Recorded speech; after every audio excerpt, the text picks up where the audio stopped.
On a dark and stormy night, a relentless thunderstorm raged, sending chills down the spine of anyone unfortunate enough to be caught in its midst. Sarah, a young woman in her early 30s, found herself driving alone on a desolate stretch of highway. Rain pounded her windshield, and the howling wind seemed to taunt her. As the storm intensified, Sarah's car began to sputter and cough. Panicking, she pulled to the side of the road, her heart racing. She tried to restart the engine, but it was futile. Her car had broken down in the middle of nowhere. Desperation crept over her, and she looked around for any signs of help. It was then that a middle-aged man, with a slightly disheveled appearance, pulled up behind her in a battered old truck. He got out and offered his assistance. "It's not safe out here. You can't stay in your car. How about you come with me to my place?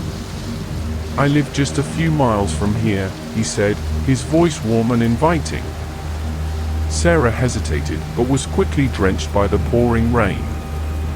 The man seemed sincere, and she reluctantly accepted his offer. She climbed into his truck, and they began the short drive to his house. The man introduced himself as John, a soft-spoken, friendly individual.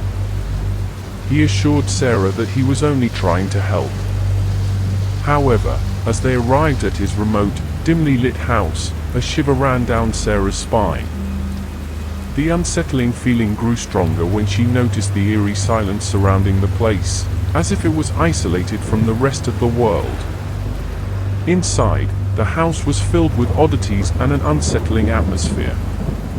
John insisted that she stay and dry off while he prepared some hot tea. As Sarah sat alone in the dimly lit living room, fear began to grip her. She knew she had made a terrible mistake by accepting this stranger's invitation. The storm outside raged on, and Sarah's heart pounded in her chest. As she gazed around the room, her eyes fell on a collection of newspaper clippings and photographs. They told a chilling tale of missing women who had vanished in the area over the years, with John's face appearing in several of the photos. The horrifying realization struck her: she was trapped in the home of a serial killer. Panic consumed her as she made a desperate escape plan. She pretended to sip the tea John had given her, all the while keeping her eyes on the door.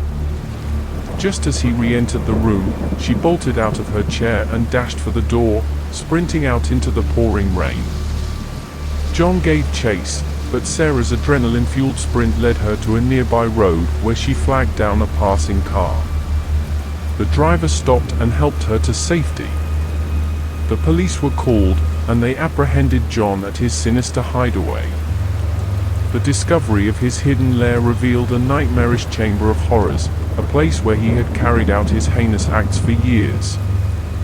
Sarah's encounter with the thunderstorm, the broken-down car, and the seemingly helpful stranger would forever haunt her, a chilling reminder of the darkness that can lurk behind a friendly face on a stormy night. Let's move towards success as a family, so don't forget to like, share, subscribe and comment.